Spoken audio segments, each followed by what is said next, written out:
Mordekaiser is one of the easiest champions in League of Legends. Whether you're endlessly bonking people or missing all your abilities, but it's fine because you're Mordekaiser, this champ is simple. But what about in the mid lane? Following this setup used by a Korean player who hit nearly 1000 LP, I'm going to play him for 10 games to find out if it's OP or just troll. Going into the first game against the Diana, I took Conqueror. Arun, the Korean Mord player, takes in all his melee matchups, and Doran Shield to survive her Q poke early game.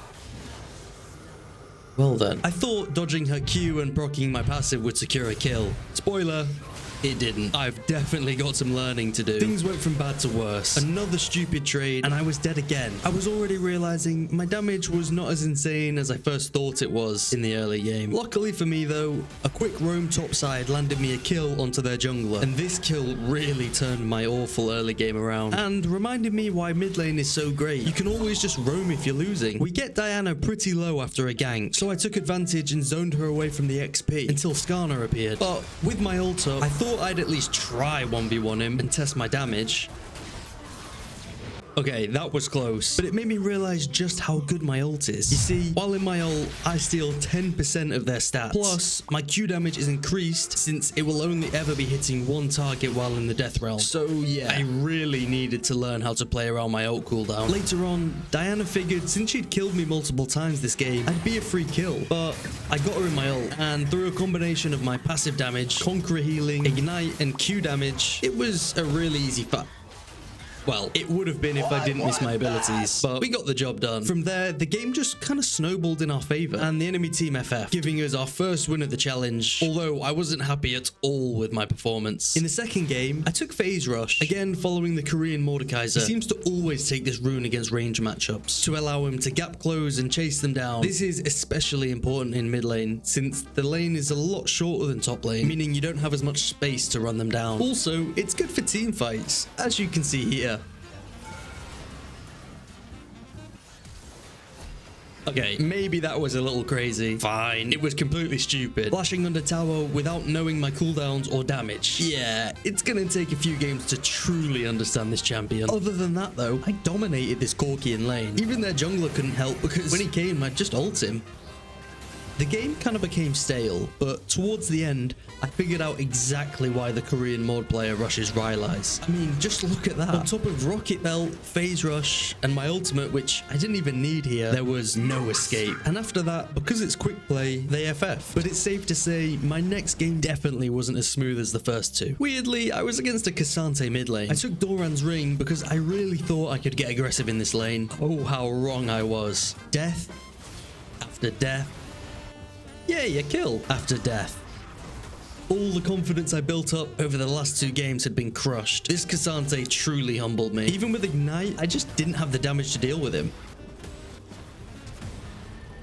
Luckily for me, the team came through and carried me in the mid game. I picked up some kills and loads of assists until I eventually became strong enough to 1v1 their damage carries. Yeah, that's AD Tarek.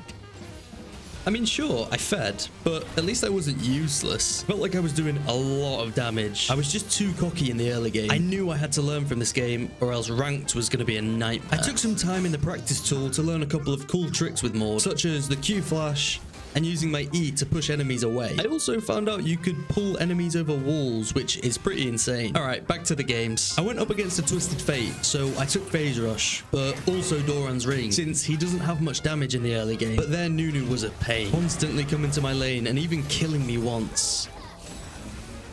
But I thought if I got level 6, I would be unkillable from ganks. And I was right. He came back and I killed him over and over, with the help of my jungler, of course. I even got a pretty clean kill on their Malphite. I have no idea what he was doing. They FF'd at 15 minutes, and things were going well. Let's just hope my ranked games were as successful. The final game was an early FF due to an AFK Teemo, but I thought I'd include this game since I got a clean solo kill just before the game finished, with another flash Q.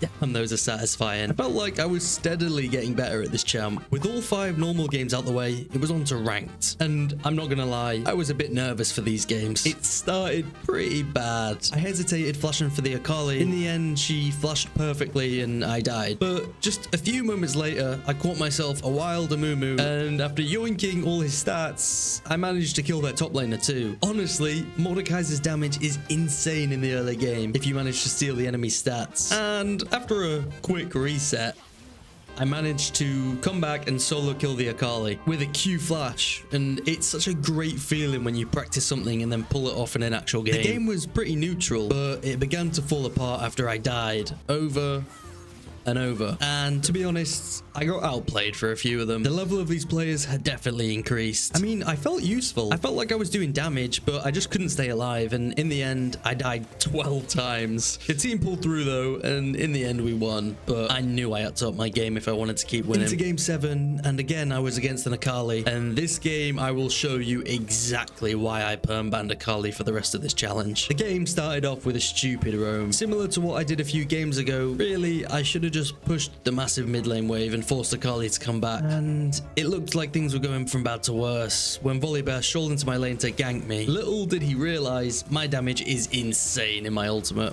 and he got one hell of a bonking.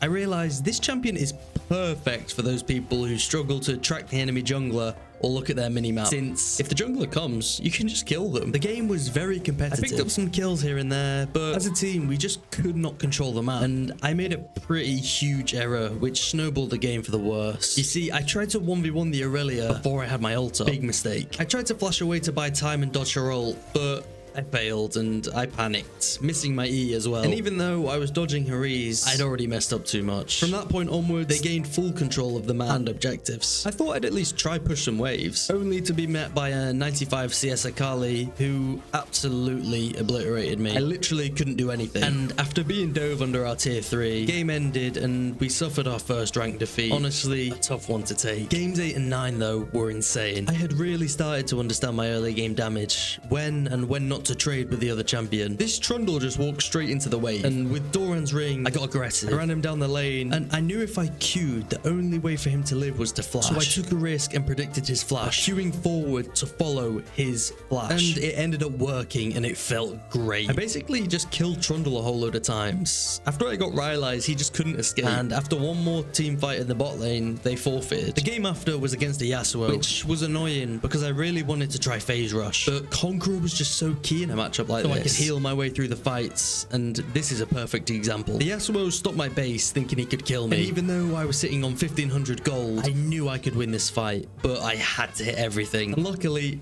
I did. Honestly, I probably didn't need to flash, but it looked cool. At this point, I, with the Lulu by my side, took over the game and became unkillable. Just look at these clips. I knew Mord snowballed, but I didn't know he became this strong.